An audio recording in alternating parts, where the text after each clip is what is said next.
తాకట్లో ఉన్న మీ బంగారాన్ని విడిపించి ఆ రోజు ఆన్లైన్ రేటుకి కొంటాం. Sharma gold company. నమస్తే, వెల్కమ్ టు సుమన్ టీవీ. నేను పద్మిని. ప్రస్తుతంతో పాటు ప్రముఖ ఆధ్యాత్మికవేత్త, దత్త ఉపాసకురాలు, శ్రీపాద శ్రీవల్లభ దత్తపీఠం వ్యవస్థాపకురాలు శ్రీమతి లతా దత్తా గారు మనతో పాటు ఉన్నారు. మాట్లాడదాం. అక్క నమస్తే. అక్క నమస్తే పద్మిని.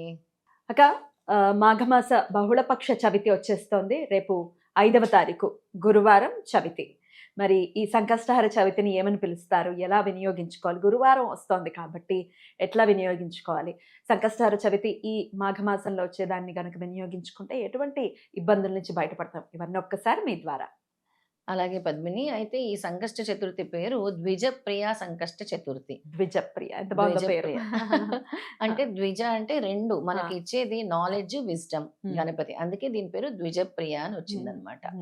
అలాగే గురువారంతో కలిసి వచ్చింది. ఎందుకు అంటే విఘ్నేశ్వరుడికి శ్రీపాద వల్లభుడికి చాలా సంబంధం ఉంది. గురువారంతో వచ్చింది కాబట్టి మనం చూసుకుంటే గణేష్ చతుర్థి నాడే శ్రీపాద శ్రీవల్లభులు కూడా జన్మించారు. అంటే ఇవి గురువుకి సంబంధించిందే అనమాట. మనకి విఘ్నాలు తొలగాలంటే విఘ్నేశ్వరుడితో పాటు గురువు అనుగ్రహం కూడా ఉండాలి అని తెలియజేస్తుంది. గురువారంతో వచ్చింది కాబట్టి ఆ రోజు దత్తాత్రేయ స్వామి ఆరాధన, శ్రీపాద శ్రీవల్లభ స్వామి ఆరాధన ప్లస్ విఘ్నేశ్వరుడు ఆరాధన కలిపి చేయటం వల్ల విశేష ఫలితము, మనకుండే అన్ని సమస్యలు తొలగిపోతాయి. ఇది అది అని ఏం కాదు. ఈ సంకష్ట చతుర్థి గనక మనం చేస్తే అన్ని సమస్యలు తొలగిపోతాయి. ఇక పూజా విధానం ఎలాగా అని అంటే, గరిక అంటే చాలా ఇష్టం స్వామికి. దాన్ని మనం గరికని ఒక 21 అంటే చిన్న చిన్న పోచల్లా చేసి 21 పోచలతో మాలలాగైనా చేయొచ్చు, లేదా 21 పోచలతో మంత్రం చదువుకుంటూ ఓం గం గణపతి నమః అని సమర్పించినా కూడా విశేషమైన ఫలదాయకము మనకి గణపతిస్తారు, సమస్యలను తొలగిస్తారు. అలాగే గణపతికి ఆ రోజు 5 యాలుకలు మిశ్రీ కలిపి నైవేద్యంగా పెట్టాలి. యాలుకలు శుభానికి సంకేతము, అనుకున్న పనులు విజయం సాధిస్తాము. అలాగే మనకి ఐశ్వర్యాన్ని, అలాగే ధనధాన్య వృద్ధి, వెల్త్ ని అట్రాక్ట్ చేసేది కూడా యాలుకలు కాబట్టి యాలుకల్ని మిశ్రీని పెట్టాలి. ఇక గురువారం కాబట్టి ఆ రోజు నారికేళ దీపం పెట్టాలి. నారికేళ దీపం ఎలా పెట్టాలక్క? కొబ్బరికాయని మనము 2 ముక్కలుగా చేసి దాన్ని 2 పళ్ళెల్లో పెట్టి అందులో నీరంతా తీసేయాలి.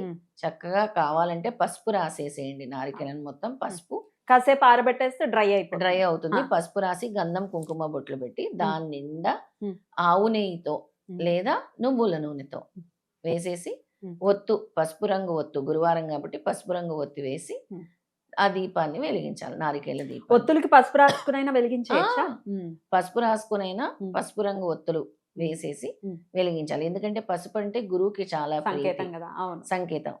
అలాగే మీరు తెల్లని వస్త్రాలు గాని పసుపు రంగు వస్త్రాలు గాని ధరించి ఉదయం నుంచి ఉపవాసం ఉండి సాయంత్రం చంద్రుడు వచ్చిన తర్వాత చంద్ర పూజ కూడా వీలైతే ఆర్ఘ్యం చంద్రుడికి వదిలితే చాలా మంచిది.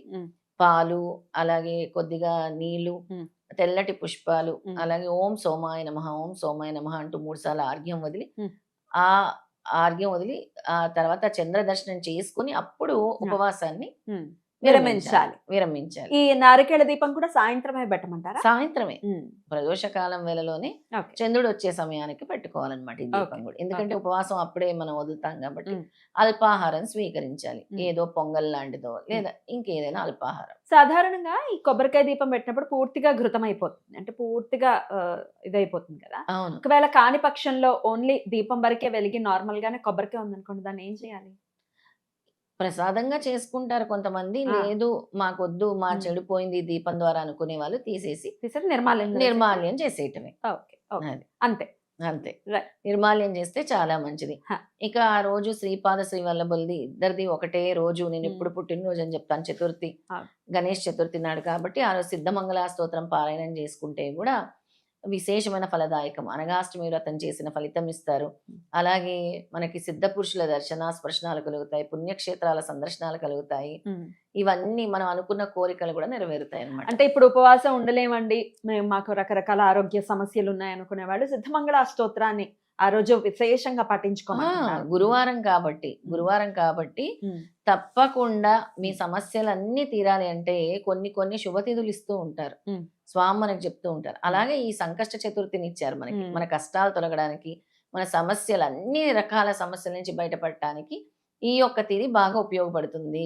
అది కూడా గురువారంతో కలిసి వచ్చింది కాబట్టి మేము ఉపవాసాలు ఉండలేము, ఈ పూజలు చేయలేము అన్న వాళ్ళు సిద్ధమంగళ స్తోత్ర పారాయణం చక్కగా చేసుకోవచ్చు. ఎన్నిసార్లు చేయమంటారు? 11 సార్లు. 11 సార్లు నుంచి 108 సార్లు వరకు మీ ఓపిక. కోరిక తీవ్రత బట్టి చేసుకోవచ్చు. అలాగే విఘ్నేశ్వరుడికి వక్రతుండ మహాకాయ కోటి సూర్య సమప్రభ నిర్విఘ్నం కుర్మే దేవ సర్వకార్యేషు సర్వదా అని 9 సార్లు పఠించి, ఎందుకంటే మీరు ఉపవాసం లేకపోయినా ఈ స్తోత్రాన్ని పఠించి అప్పుడు సిద్ధమంగళ స్తోత్రం పారాయణం చేయండి. సాయంత్రం చేయమంటారక్క? సాయంత్రం. ఓకే.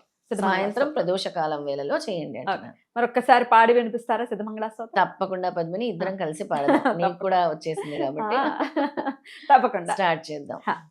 శ్రీపాదరాజం శరణం ప్రపద్యే, శ్రీదత్తరాజం శరణం ప్రపద్యే, శ్రీమదనంత శ్రీ విభూషిత అప్పల లక్ష్మీ నరసింహరాజా జయ విజయీ భవ దిగ్విజయీ భవ, శ్రీమదఖండ శ్రీ విజయీ భవ, శ్రీ విద్యాధరి రాధ సురేఖ శ్రీరాకీధర శ్రీపాద జయ విజయీ భవ దిగ్విజయీ భవ, శ్రీమదఖండ శ్రీ విజయీ భవ, మాతా సుమతి వాత్సల్యామృత పరిపోషిత జయ శ్రీపాద జయ విజయీ భవ దిగ్విజయీ భవ, శ్రీమదఖండ శ్రీ విజయీ భవ, సత్య ఋషీశ్వర దుహితానందన బాప నార్యనుత శ్రీచరణ జయ విజయీ భవ దిగ్విజయీ భవ, శ్రీమదఖండ శ్రీ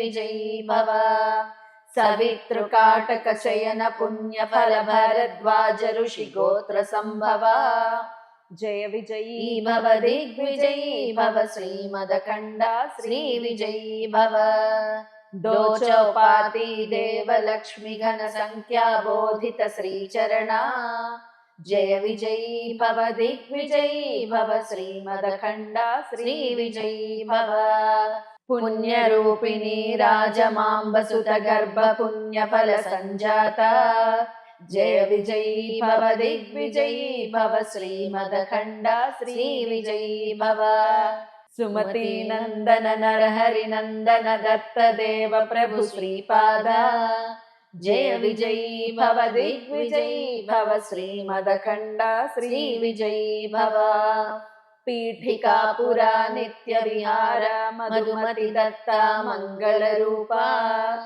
జయ విజయీ భవ దిగ్విజయీ భవ, శ్రీమదఖండ శ్రీ విజయీ భవ, శ్రీపాదరాజం శరణం ప్రపద్యే, శ్రీదత్తరాజం శరణం ప్రపద్యే. అద్భుతం. ఎంత ప్రశాంతంగా ఉంటుందో అసలు చాలా సిద్ధమంగళ స్తోత్రం కనుక చదువుకుంటే. మంగళకరమైన స్తోత్రము, ఖచ్చితంగా. విజయాల్ని కలుగజేసే స్తోత్రము, హ. అసలు సంపూర్ణమైన దత్తానుగ్రహం కలుగజేసే స్తోత్రము. ఖచ్చితంగా ఆ రోజు 11 సార్లు లేదా మీ ఓపిక అంతే, ఎన్నిసార్లు చదువుకున్నా మంచిది. అద్భుతం. చాలా చక్కగా తెలియజేశారక్క. మన కష్టాలు సమస్యలు తీర్చడమే కాదు, మీ జీవితంలో మీకు మార్పులు మిరాకిల్ జరగాలనుకుంటే నేను దీన్ని మిరాకిలస్ స్తోత్రం అని పిలుస్తాను పద్మిని. ఎన్నోసార్లు చెప్పటం జరిగింది. అలాంటి అద్భుతాల్ని ఈ స్తోత్రం మీ జీవితంలో చేస్తుంది. అప్పటి వరకు మీరు పుణ్యక్షేత్రాలకు వెళ్ళని వాళ్ళు ఈ స్తోత్రం ఎప్పుడైతే పట్టుకుంటారో పుణ్యక్షేత్రాలకు వెళ్ళటం మొదలు పెడతారంటే స్వామి మిమ్మల్ని లాక్కెళ్తా ఉంటారు. ఖచ్చితంగా ఖచ్చితంగా. అద్భుతం అక్క. చాలా బ్యూటిఫుల్ గా ఎక్స్ప్లెయిన్ చేశారు. ఈ సంకష్టహార చతుర్థిని ఖచ్చితంగా అందరూ వినియోగించుకుని కష్టాల నుంచి బయటపడాలని మనస్ఫూర్తిగా కోరుకుంటూ కృతజ్ఞతలక్క. నమస్తే. నమస్తే.